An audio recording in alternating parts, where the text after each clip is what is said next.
It's an absolute delight to be here with my very old friend Guo Jian. We've known each other, we just figured out, for about 40 years, and which really dates us. But the way we met, I think, is probably indicative. It'll tell you something about both of us, probably. We were at it was about 1991 in Beijing, and we were both attending, we didn't know each other, but we were both attending a very serious concert of modern music at the Goethe Institute that involved traditional Chinese instruments. And among these instruments was a kind of a clay egg-like object. And the whole thing was so serious that I, independently of Guo Jian, who was also getting the giggles, like I was just kind of getting that sort of, you know, that sort of shaky thing. And then this guy gets up and his glasses are slightly skewed and he starts blowing into this clay egg. And yeah, it's called a shun. and we both kind of separately began giggling, and we were both asked to leave. So we met outside the wall of the Goethe Institute. And then we met back to senior, another party again, a serious party as well. Yeah, and we escaped that because I said, "Do you like rock?" And he said, "Oh yes." And I said, "I have 2 tickets for the Cruel Sea. Do you want to get out of this? Do you want to, you know, let's just bust out of this party?" And we did, and we've been friends ever since. Yes. Now, I saw literally lots of Australian rock from that. Exactly. Now, when we met, it wasn't that long after Guo Jian nearly lost his life on Tiananmen Square in the crackdown on the student protest for democracy in 1989, and it was long before you came here. Guo Jian's first exhibition in Australia was at Stephen Fennelly's. The journalist Stephen Fennelly had a little flat in Oxford Street. Headspace. Headspace. Yes. And he lived there, and he had his first exhibition was Guo Jian's work. Yeah. And it sold out. Yeah. All our friends went. Yeah. And I'm very glad that I have a painting from that, by the way, because I can't afford you anymore, Guo Jian. So since that time, Guo Jian's star has certainly risen, and his work is collected in institutions that include GOMA in Queensland, the National Gallery in Canberra, White Rabbit. Any others? What's the Center for? Center for the Chinese Center for the, what's it called again? The Canberra National University. Oh, yeah. That's right, the Center on China in the World at the Canberra National University. And we're going to be showing slides. Yeah, it was like the whole time, that time, I think it's like for kids, right? When we talk about that times, the adults really had a really, really tough time, but we kids really happy, right? Because there's no schools. I was really, really attracted to all the propaganda posters, which was, my dad was part of that, and he was on the truck most of the time through the flyers, all the like kind of propaganda things. On the street, kids with me, like, you know, so lots of kids from the same street, they were chasing the truck. To get the propaganda. Yeah. That's how I grew up in the environment. I was really happy, and my dad there fighting on the street there. So. And among the things that you saw as an adolescent, as a young teenager, was of course the model revolutionary operas, and among them was the Red Detachment of Women. Tell us why you liked that. Honestly, why did you like that so much? I was. This is like I've been told this for many times now. I was just a little kind of dirty, a little kind of revolutionary kind of young man. It was not only just me. I think most of the people in the country, they all love it. It was the time in China, 70s. You don't really, especially as women, you don't really expose yourself. No one really kind of. You don't see the women with shorts at all. And you don't have this kind of, let's say now, you can use the words now, but back in the day, you don't have the words, so erotic, right? We don't have that. But they show the propaganda, which is part of the Jiangqing's model ballet, and for like 8 of them. One of them, literally, like the soldier women, got the shots there. They got the so you can see the legs, just like that. If you look over here, here's one of Guo Jian's later reinterpretations. Yeah. So as a young man, we love it. I didn't know why I so love that. So we just go there to watch that every time. I watched that for many times. I couldn't remember how many times. And then most of the people that time with me, the same kind of age, or even the adults, they all love it.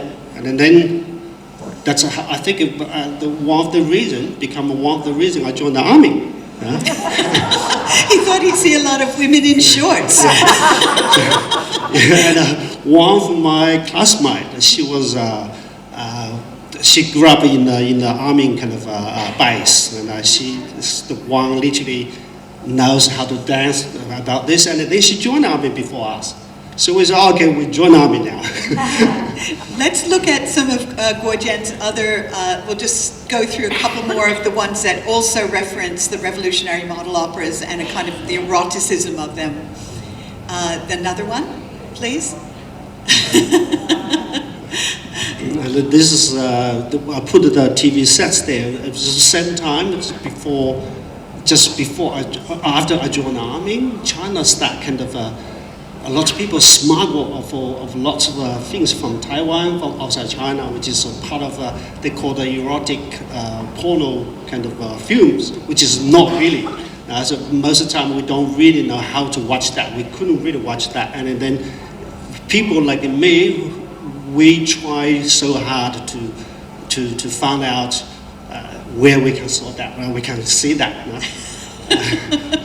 I had one time, it was like my friend, literally one time he was a truck driver, he drove to Guizhou and he come back and handed me this kind of tape of, he said, this is a porno, do you want to watch? I said, okay, I don't even have TV sets.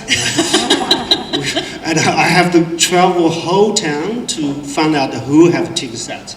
And then after that, we got like more than 50 people to travel around the whole city and find out someone literally have a TV set. And then we didn't have the player. And then we had to travel again, and then they got more than about 100 people all together to watch that. And when they turn up, it's just like literally as a woman had a shower there. At the back, that's it. A woman having a shower from the back, yeah, and 100 of you are sitting there watching that. Fantastic. So when you were 17, you decided to actually join the army and see if you could meet some of those girls. Now, at that time, China had launched a border war against Vietnam. So tell us a little bit about you were a signals officer, then you were a regimental secretary, and then you became a propaganda artist. Tell us about your time in the military a little bit. Literally they came to town I was trying before 3 times before to join the army, but for all the reasons they just say I was too skinny, I'm not strong enough, I'm not look like a man, that sort of thing. So I was refused after that, but when the war started, and I went to all the kind of the boys from the school. We all have to go to the hospital to check out, and then they said I had the best kind of health condition. You know? So I was joined the army, and then the guy came, the recruiter from the army. He literally came to me straight and said, "We need one like you to go to the army to paint." So literally I got more than 3 companies want me to go to join them. So when I got there, and also one of the reasons they told me, they say after you join the army, we definitely send you to Beijing to study art in the army college. They call the army art college. Oh, that's interesting, because I didn't know that. That didn't actually work out that way. But let's just talk a little bit more. Here you see a slide in which Guo Jian on the left is it's sort of a memory of the army. You said they wanted you for propaganda. How did they know you could draw? That's why I said they already know. I think they already went to the local cultural department or center. One of my really, really good friends, who is the guy there, I think he told them. So that's how they already know I know how to draw. And also at the same time, they figure my background has become more important because they think someone like me would really fit that job now, because I was one of the kids that time in the cultural center or cultural environment. They think I was the best that whole time. Yeah. Right. Yeah. And so how did being a propaganda artist in the army, how did that influence your art? Because you do draw on a lot of propaganda in your art to the present day, as you will see soon. Yeah, they pretty much, I think that's maybe one of the reasons they like it, like me, and also really affect me back to the item. Because the whole propaganda painting system we then literally adopted from the Soviet Union that time. So we all got that, which is they developed their own way in Chinese way as well. So we become like we paint the way. It's a little bit like now these days I can say really tacky now, right? But that time it's the colors are bright and the surface just like you don't need like that kind of what's called the texture of the paintings. But it needed that kind of fresh and or the shining, that kind of style. So that's literally Linda I took as my style. Romantic, revolutionary romanticism. Exactly. And so that's one of the kind of term to describe the time we painted the way. It's part of our fantasy as well. Yeah. And so, can we have another slide, please? So this is Guo Jian in your studio in the army, is it? Yes, yes. So there you're very serious, very young. I was I draw all of my soldiers. Yeah. In the company. Right. So I just offer them in secret, and then they sit there. I draw all of them. So that's how I really grabbed my skills. Can we have another slide, please? And so this is what he's done with that. We've now got revolutionary romanticism with, how would you describe that? What's going on here? There's, when I literally first trip back to China started like have this kind of nightclubs or karaoke. 90s. The 90s. They start up that, and then I was kind of invited a few times to go to this kind of a place, and then I was totally shocked, because we've been told that in China we don't have the brothels, we don't have these kind of things, but they all happening in the nightclubs, and seriously I was really happy to join the first time, because I was thinking that, again I had a dirty mind all the time, so I thought I might meet some guy. I literally dancing with the girls. I thought that they are really serious. I was trying to dance with them, and the girl told me, "Oh, you are so serious." I said, "What do you mean?" I said, "Like I'm come here. I'll try to find a girlfriend." But then I just found out that I didn't even have a chance. They all just hold the big guys, all the big guys there. I was just like go there. They just wanted me to. So I just realized this kind of not so like what's the words, corruption and all this kind of things happening really quickly just totally changed the whole thing back to the old days. Totally changed. And so you see in here the soldier who's to the left of the girl in the bra. That's Lei Feng. He was Mao's model soldier. His image is everywhere in China. Everybody recognizes him. And then you see a mixture of like bosses, like, rich men then and now. And can we have the next slide, please?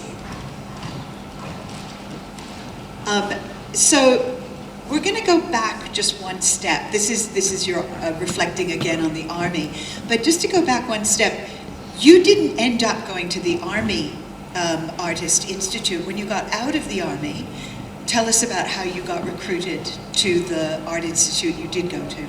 I was, only 3 months when I joined the army. No, literally 1 month after I joined the army, they told me there's no way for selection for the soldiers to actually send it to the army art college anymore. So I was really despondent. I was like 3 months later, I just keep asking, so I want to go home. I don't want to stay here. So my,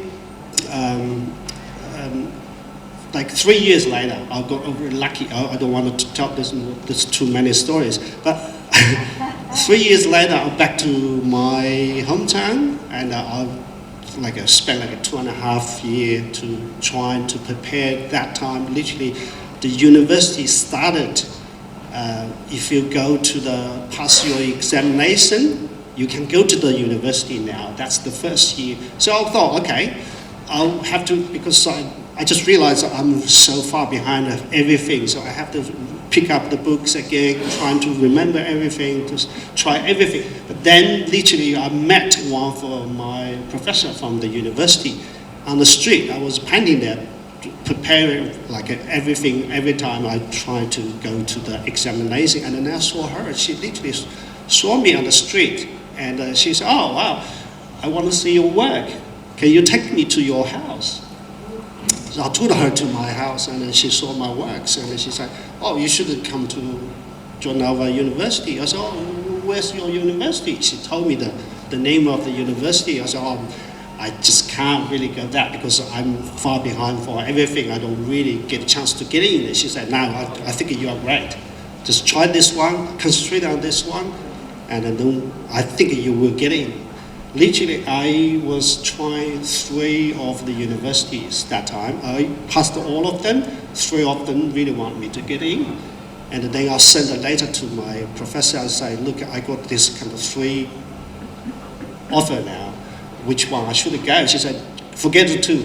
Right? Just concentrate with this one." So that's how I get into that. The National Minorities Institute, which is a place that in Beijing, the Communist Party set it up. It's not called that anymore. It's kind of it's politically incorrect in China to talk about minority ethnicities. Yeah. But at the time, it was called the Minorities Institute, and it's one of these things where they take outstanding members of ethnic minorities from all over China, bring them into Beijing, and teach them various things. In this case, you're an art student. So it's really interesting. It's a kind of, again, I still have what's the description before I joined them. We literally is recruited as propaganda artists again to study art as a propaganda. They call the propaganda officer for later if you back to your province to kind of promote the ideas of the government. Yeah. So the kind of cultivating an elite that would be pro the Communist Party, that could work with the Communist Party in various places that were basically ethnic minority areas. Didn't quite work out that well with you, did it? No, I think, but again, it's the best time as well, because 1985 has become one of the best time in China, like 4 or 5 years until the shooting started. So I didn't really have a good time there again. I didn't really seriously study anything there, but I had an opportunity to go look around in Beijing. Beijing was a fantastic time there. I see so many underground shows, or some of the shows from South China, or the books, or things. And also, it's like I was really tired of that when I joined the university. First thing, I was really hired because I was selected to go to the People's Congress as a model student. And then 10 of us were being selected, and I was in charge in the class as well. So they put us there. They say, "You have to dress up in your costume." Ethnic costume." Yeah. So, okay. I said, I never had that costume myself. And I said, I really want to see what's like. Then they put out totally different things to me. I said, "Oh no, this is not mine." And then not only just me, a few of them we just realized. And the guy in charge, he's like, fuck it, don't bother that, just put on. I said, no, I'm not going to do that. Two of us, because we artists, that time we thought that we are kind of avant-garde. We said, no, we don't want that. So we literally being refused to get into that by the soldier. But then later I just, I promise I'm getting there and I'll be dressed up. So they put us in the front row as a model, right? Because you were on the TV to show you are happy minorities. So I didn't put on that whole thing. I didn't put on that. So after that, I was really hate that place, and I just realized we've been like put into this kind of place. It's kind of we become the vast. Yeah, a flower vase. In Chinese, you call it a huaping, a decorative vase, or we might call it a dancing bear. Yeah, exactly. Yeah. And it's really interesting because two things about your studies there. One is that you studied Gongbihua, palace-style paintings, and after a while we're going to see more of the slides, and you'll see some of your recent work really draws on this palace painting style, which is a very fine, finely detailed style. But also, when you see some of the later works, you'll also see a lot of the use of minority costumes from around your area. So all that must draw on that experience, yeah? Yeah, yes, that's definitely from that, yeah.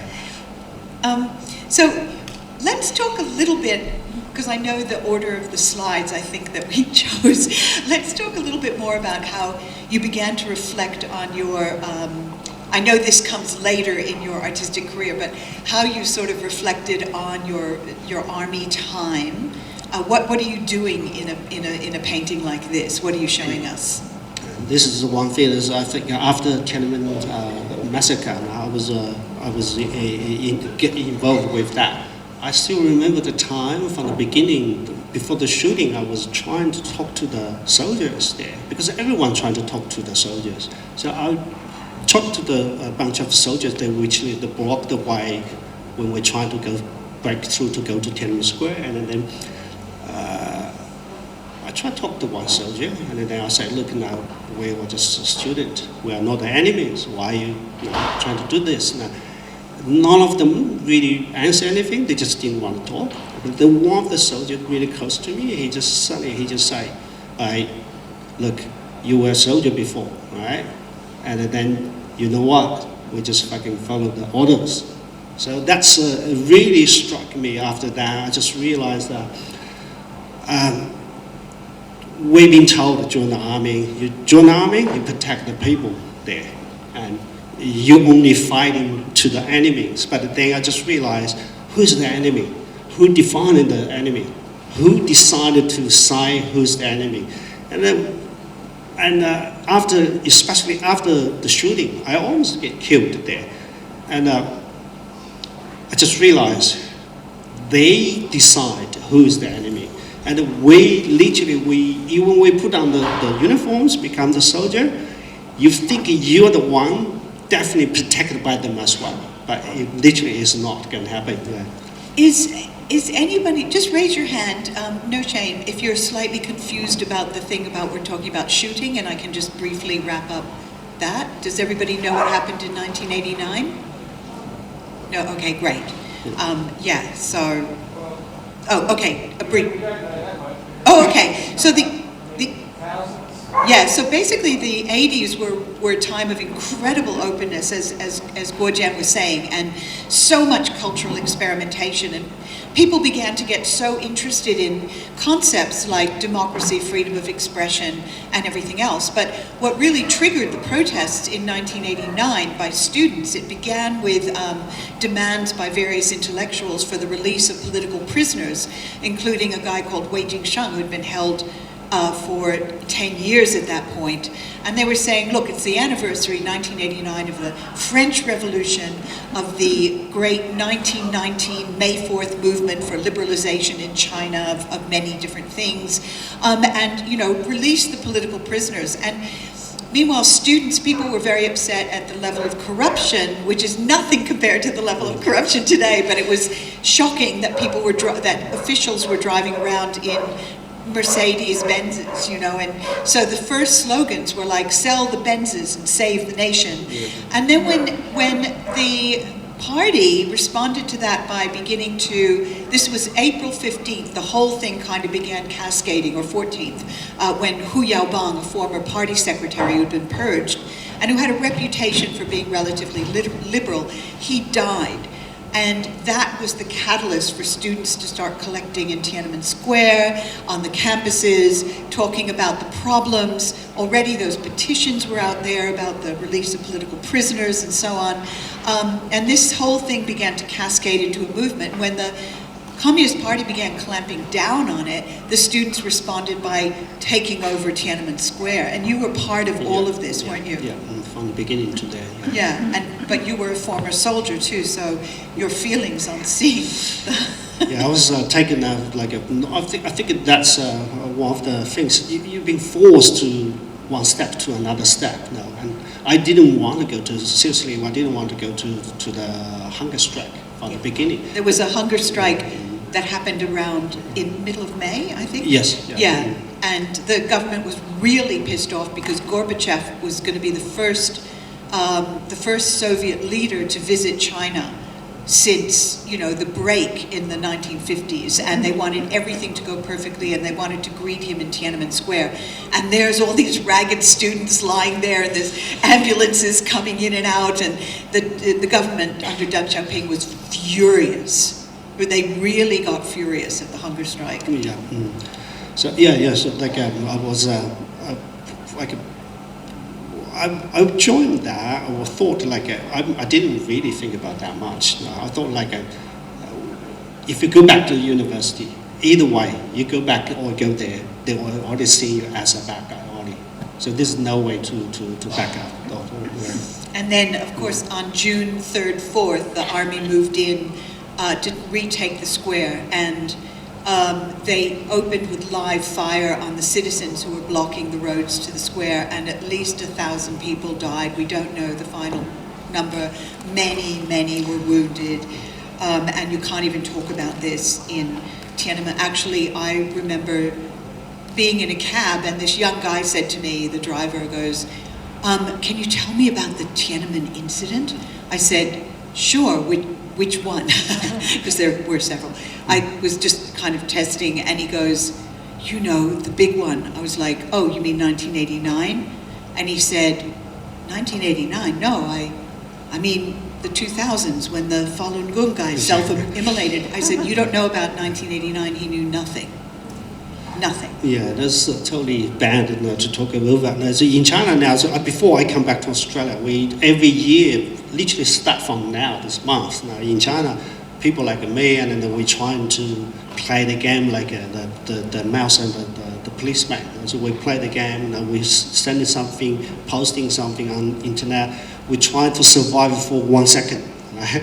To let the people know. So we use different ways now, but.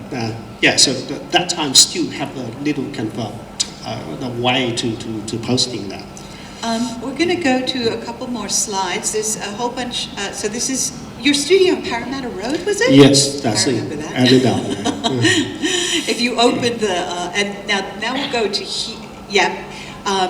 that was very funny because if you opened the steel roller door, you just saw your studio in your bedroom. Next one. Can we have the next? Yeah, perfect. So do you want to talk us through these slides, and then we'll go to what you did 25 years after 1989? Okay. This one is like, I was invited back to China. I had a business. I gave up everything, and I said, okay, I'm not going to do art. I'm not going to provoke it for them anymore.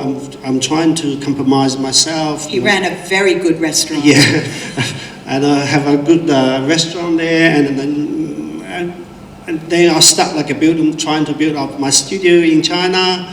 I had 3 studios actually, but then one by one they demolished them, and then I was forced to move out from one to another. And then one day, not only just happened to me, it happened to almost everyone at that time. So one time I was sit there with a bunch of artists. They were complaining. I was there. I said, "Wow, okay, I have to do something." I said, okay, I'm going to make a balloon of the Buddha. to fly like a kite in the Tiananmen Square. And then one of the artists say, no, don't try that. 1 minute, you're gone.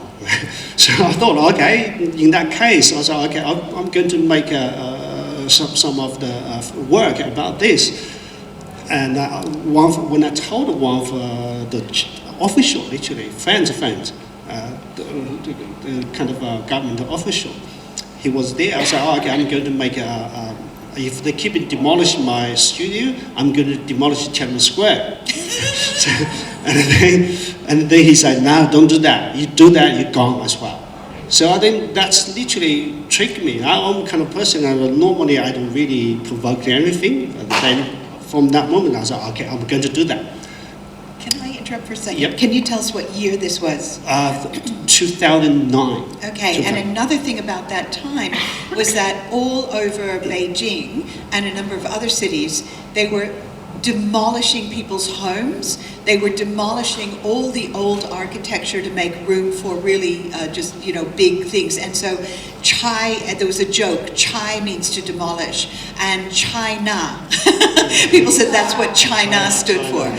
It was demolish this. But that was, so the demolishing of the studios was part of that whole thing. Yeah. So you just went, I'm going crazy and I'm going to make this. So yes. What did you make exactly? I made the Tiananmen model, which is like almost like bigger than this stage.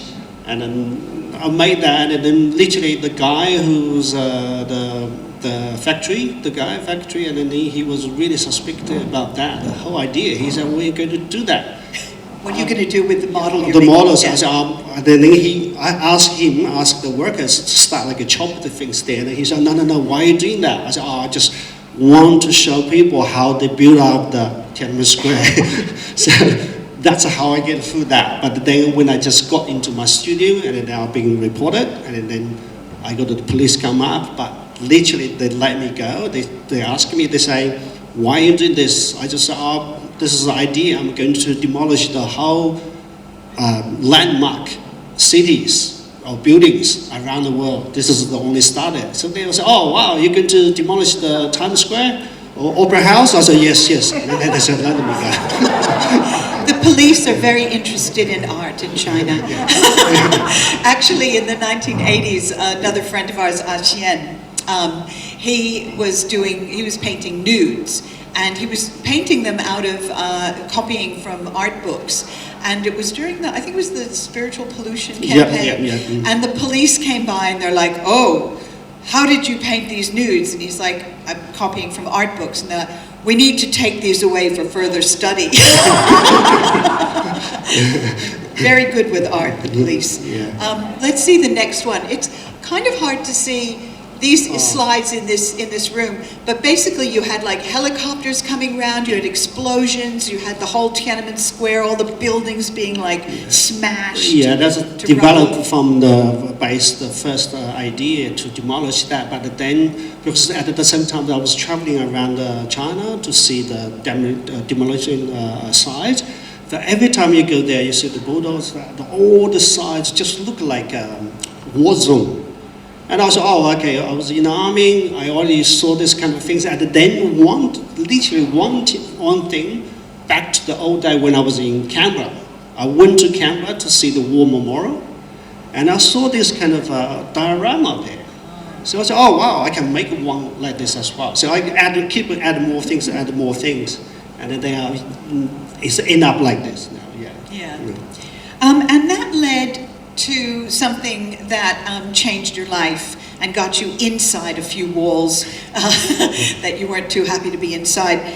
25 years after Tiananmen, so that was 2014? Yeah, 2014. You made another artwork. Could we have another slide, please? And this also involved making a model of Tiananmen. So this is the 25th, it was in the preparation to the 25th anniversary of Tiananmen. You were interviewed by a Financial Times reporter who took a photo, published it, with your permission, of course. And the next thing you know, you've got a knock on the door in the middle of the night. Tell us what happened. Tell us what that is. What are we looking at? Okay, that's again, that's based on the model already made, but then I put the meat, the minced meat over the pork. Yeah. But I mean, I can tell a little bit of story about this because I was at the same thing like this time every year during the time when I was there.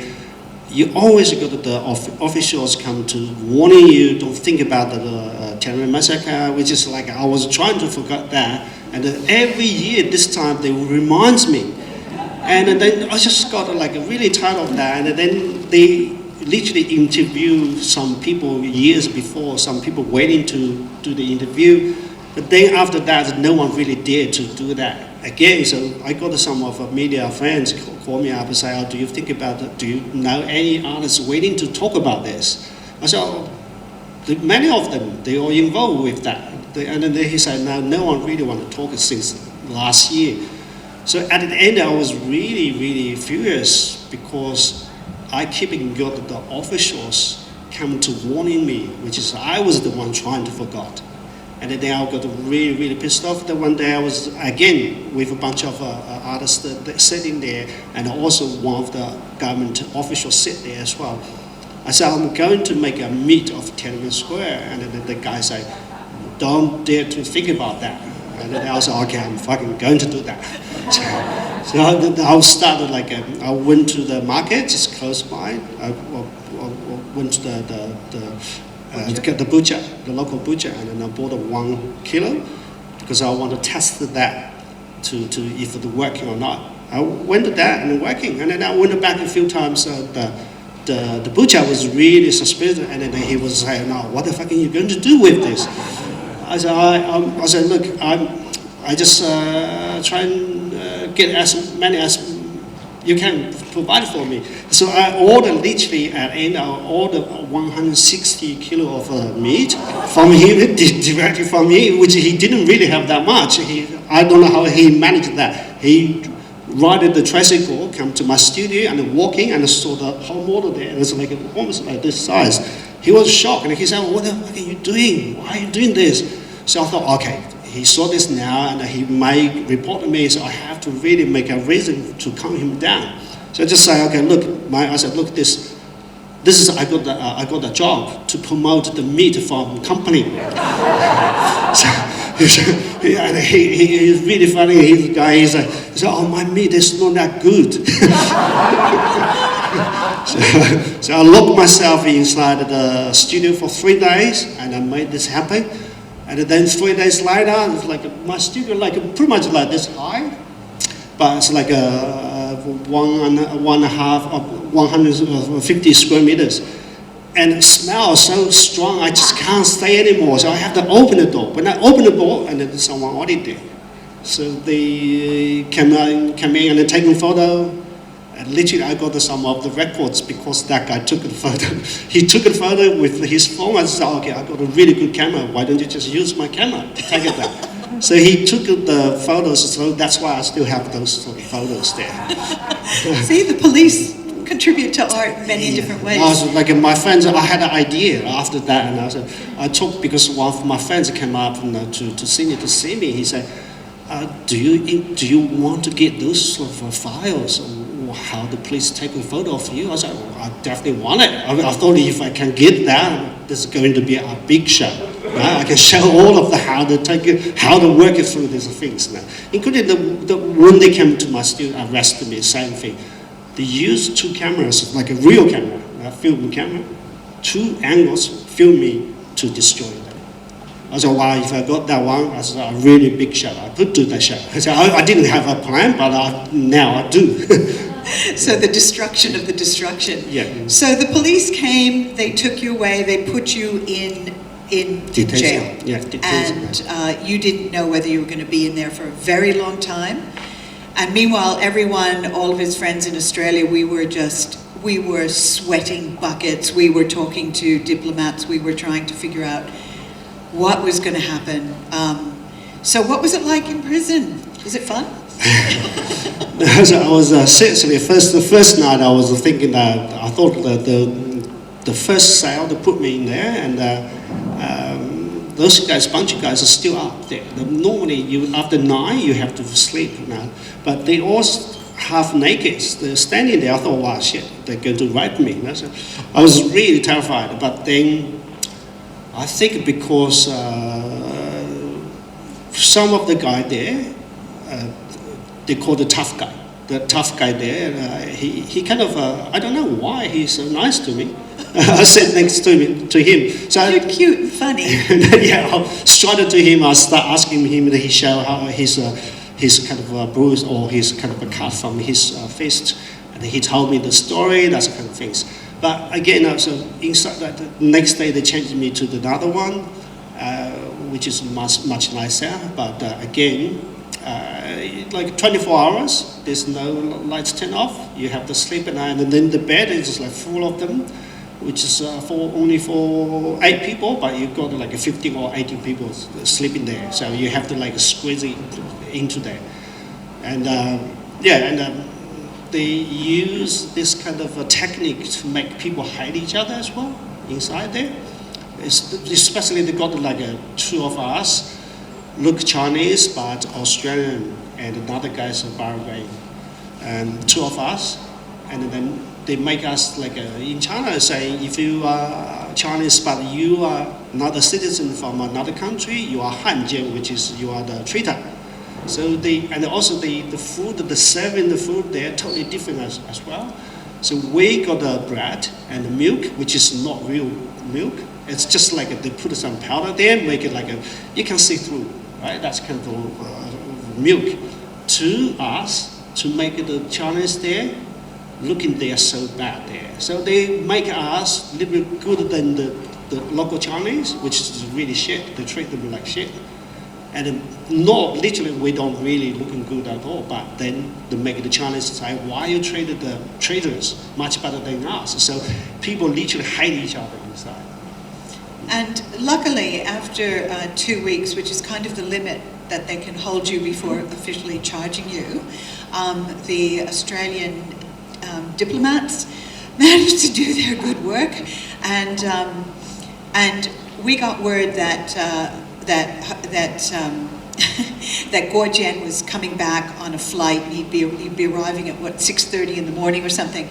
So we were told we're in touch with your family and everything else, and we figured you'd be quite traumatized, and we didn't want it. The press began calling me and everybody else who knew Guo Jian, like, do you know, is he coming, you know, what's going on? I'm like, I don't know. Meanwhile, I go with a friend to the airport, and we're there at like 6 or whatever it is, waiting for the plane, and we see this whole massive bank of press, right? All these television reporters. And there was a plane coming in from Los Angeles, and we were like, oh, it must be some big movie star coming, you know, like what's going on? Like, the last I knew, the ABC, nobody knew when Guo Jian was coming, right? And then Guo Jian gets off the plane, and it's like, they all rush you. How did that feel? That's really funny. They sent me to the plane from the day when I get leave there. They literally sent me to the bus as like a fully carried guns. Officers carry guns, sent me there. And I get on the plane, I didn't know what's going on, and then the guy just said, oh, all your friends just there. You can't see. I was like, why you told me that? This is in Beijing. In Beijing. Yeah. And then they put me on the plane, and I get on the plane, and I got someone tap on the shoulder saying, okay, you got a letter from the Australian embassy. So you definitely got someone to meet you at the airport, because I was worried about it. I didn't have anything with me. I only got no money. $26, which is not even enough for me to go from the airport to the city. But then the letter told that Linda was there, and some of your friends there, so I was like, okay, I'm really happy. And then I was sitting there, and then nobody around me, and then I was like, okay, can I have a beer? And the hostess just said, no. I said, oh, why? I said, okay, just me, or because me, or just everybody? And they said, no, just you.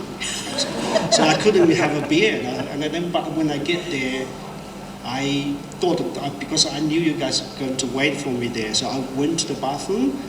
put because I was still in the shorts, right? It was my sleeper, that's the thing. So I put the change and everything, and then come out. I wanted like a still looking good, right? But I still I think I still remember the day when I first look at myself in the mirror. I look like a cat. My whiskers just come out. So but I was really happy to see Linda there, but then when the press came out, I was really shocked as well. I just keep myself, I'm tired. I want to go somewhere to have a rest. But I didn't know where to go, and I think they said, "Come with us." It was literally that kind of surreal situation where you're like, no comment, no comment, no comment, and we're pushing along the luggage thing, and the press is running after us. They're running in front of us backwards, and it was so strange, wasn't it? It must have been much stranger for you, even because you'd come out of the prison. Now, we're going to go through some of the other work, but I just want to, before we leave this one, I just want to talk about, you had this great idea on the 30th anniversary, now you can't go back to China, etc. And in Carriage Works, they were doing, it was the artist profile, invited you to recreate this in Carriage Works for Sydney Contemporary. And you had this great idea, like you were going to do it huge, and there was going to be like rats, and there was going to be cockroaches, and what happened? Yes. Funny, yeah. I was really excited when the idea came up. They said, okay, you could we could give you a big room, which is 18 by 18 meters, the biggest room in the Carriage Work. I was so excited. I was like, wow, I'm definitely going to do that. So I designed everything to match the requirements of safety, raising all the things. And then at the same time, I was talking to the magazine. They are literally trying to get the company get involved to how to frozen the whole building to that you don't really see the decaying sort of things. And but then I changed it.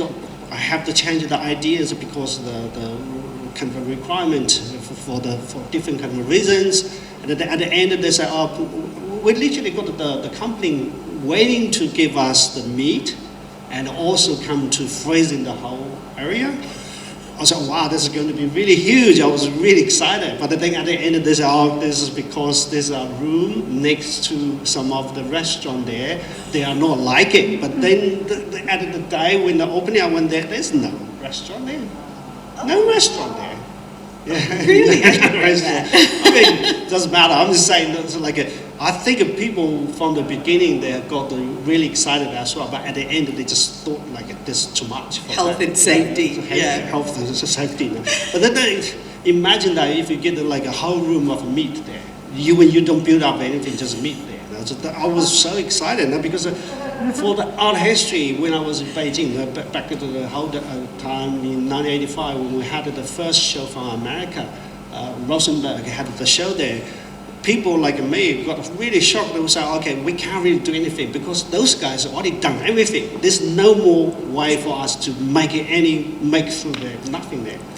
This is 1985. Robert Rauschenberg had a show at the National Gallery in Beijing, and China's artists just blew everybody's mind. Like, this is just a bunch of junk put together. This is like ripped up paintings. Like, oh my God, where do we go? And they did find places to go. My friends, a few of my friends give up to artists. They don't want to be artists anymore. So after that, I was really excited. I was like, wow, this is literally, you got a new way to do, or new way to think about that. But then you literally stuck with lots of things. Everything you do, they just realize they already done. Right? But they found the meat one. I said, oh shit, I found a way. Now we're going to go through some of the other slides fairly quickly. I'm not sure, are we going to have... Mark, do we have Q&A or do we... Okay, we'll see if we get through everything. So this is again kind of hard to see, but this is from your hometown this is before you got kicked out, but you were doing this investigation. So you went to your hometown, you see all of the garbage. Can we have the next slide? So tell us the kind of stuff that was on this mountain of trash. As during the time, I was literally start filming or taking photos back to early 2000. that every time when I travel back to China, I take it just with a really shitty camera. And then 2009, and I got a camera as a gift. My sister bought for me, really good one at the time. So I said, okay, it's the time, so I'm going to travel around China to take photos, because at the time it was really, people were talking about rubbish, the pollutions, everything about that. But people all concentrated about the big cities, but I thought, okay, my place, one of the places in China considered as the most beautiful, green, clean place. I thought, okay, I had the idea, I thought, must be not clean anymore. But the people I talked with my friends, they said, no, I believe they're still clean. So I just realized, when you don't want to see things, you don't see things. So I thought, okay, I'm going to do that. So I went back there, and that's really shocking me. And I took so many photos. I was literally followed by the local officers as well. One time, the one officer from the village, he took me to they say, the most beautiful area, which is that one. I took the photo, I set up the camera, took the photo, and I didn't notice that, because my mind still didn't want to see it. But the officer came up and he says, why are you taking this shit photo with all the rubbish? I said, no, I'm taking really beautiful the scenery. He said, no, all the photo there. And it just literally reminds me about this. So I started taking photos of rubbish, but one day I just saw those smiling, sexy faces. Among the rubbish, again, as before, I didn't want to see, I didn't think about that, I didn't see that. But from that moment, I just see everywhere, just those famous sexy, smiling faces. So celebrity pictures, minor celebrity pictures. Can we have the next slide, please? So this is like all the different little faces from the rubbish. Made into a kind of pixels, basically. And can we see the next one, and then you can tell us what you're doing? So this is a famous Sung Dynasty painting, and if you look close, what is it?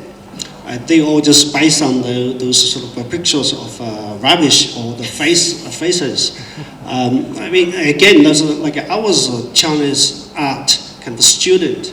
I even didn't know that painting during the time I was studying. They're so famous, like when you go to around the world, everyone will talk about Mona Lisa, everyone knows that. But you talk in China, famous Chinese painting, you talk to most of the Chinese people, they don't know. So I was okay, but everyone knows those. I mean, I'm not against the famous people, I'm not against them, but people do know all of the famous people.